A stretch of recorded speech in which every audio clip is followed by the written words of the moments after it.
Good morning, Miss Juliet. Morning, ma'am. Okay, Miss Juliet, can you tell me about yourself?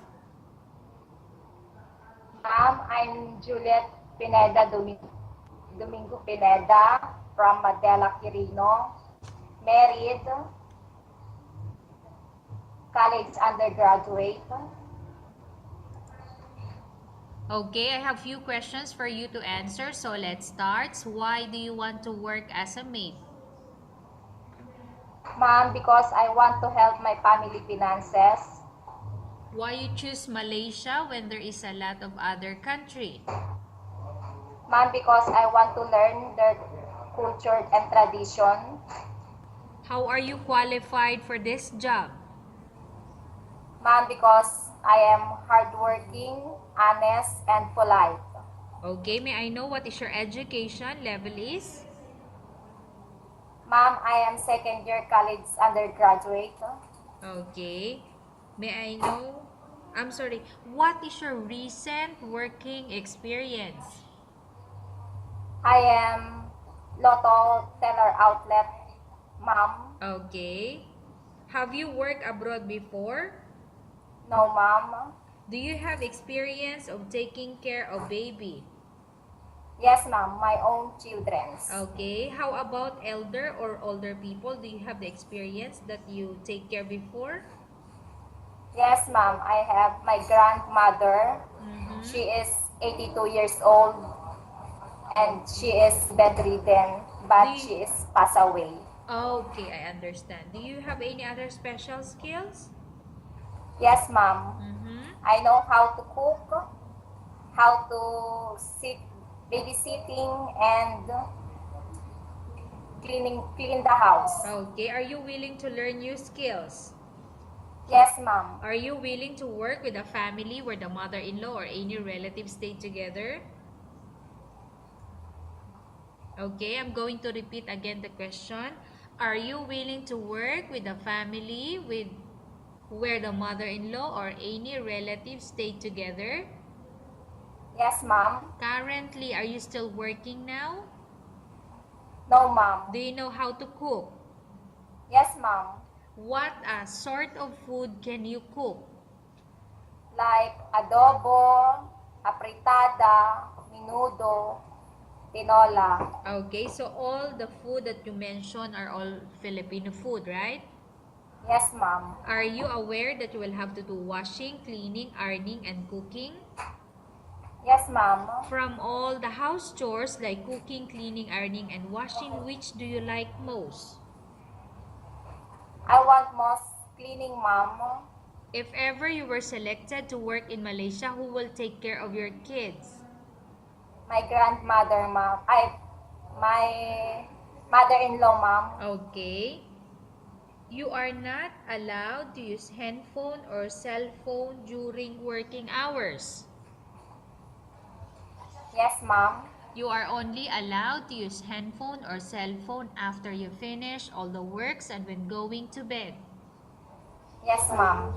You are strictly needed to surrender the handphone to your employer in the morning, and your employer will return back to you once you're going to bed. Yes, ma'am. If ever your employer finds out that you're abusing of using your handphone and it's affected your work performance, your employer will confiscate your handphone and you're not allowed to hold it anymore. Instead, your employer will allow you to call your family 3 times in a month. You're only allowed to bring normal phone and you're not allowed to bring smartphone. Are you agreed for the terms and condition? Yes, ma'am. Are you agreed to the rules and regulation for the handphone?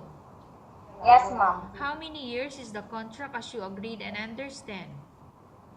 2 years, ma'am. Can you describe for me your ethics or your attitude? Yes, ma'am. I am honest, hardworking. Okay. How can you assure to us that you will work hard in Malaysia? Ma'am, because I want to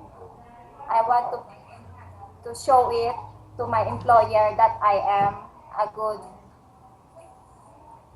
person. Okay. Can you promise that not to use the telephone without the permission of your employer? Yes, ma'am. Can you promise not to put on makeup but to dress properly while work? Yes, ma'am. Can you promise not to invite friends and relatives without the consent of your employer? Yes, ma'am. Can you promise not to ask for advance salary from your employer under any circumstances? Yes, ma'am. Do you really understand of the rules and regulation of the agency? Yes, ma'am. Okay, do you pay any placement fee for you to come to Malaysia to work as a maid? No, ma'am. Do you have any history of sickness, example breast cancer or any other illness? No, ma'am. Do you suffer from any skin diseases, allergy or physical defect? No, ma'am. Have you suffered from any serious illness? No, ma'am. Do you smoke? No, ma'am. Do you have any tattoo in your body? No, ma'am. Do you take any prohibited drugs before? No, ma'am. Have you undergone any operation or surgery? No, ma'am. Are you medically fit? Are you fit to work? Yes, ma'am. Okay. Are you in any medication? No, ma'am. Are you allergic with any food?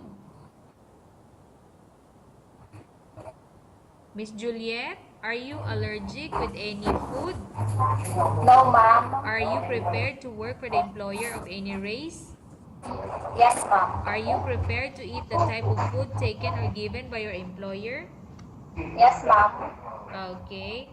Are you afraid of being left alone in the house? No, ma'am. Are you afraid of dogs or other pets? No, ma'am. Can you promise to work according to instruction from your employer? Yes, ma'am. Do you have any immediate family working in Malaysia? No, ma'am. Okay, Miss Juliet, we have finished our question section. Let's go to case study. I have a case study for you and I want you to answer me truthfully. Upon arrival in Malaysia within 6 months, if ever any of your family members pass away, what will you do? Will you continue to work till finish your contract or you will go back? I will continue my contract, ma'am, until I finish that. Okay, tell us about yourself and why do you want to work in Malaysia as domestic helper? Morning, ma'am. I am Juliet Domingo Pineda. Please choose me because I am hardworking, honest, and polite. And I know how to care baby. Okay, Miss Juliet, what do you want to tell to your employer who's watching your video? Ma'am, please choose me because I am honest, hardworking, and polite. Okay, thank you very much, Miss Juliet. We will update your agency if there's any selection made by the employer. Thank you, ma'am.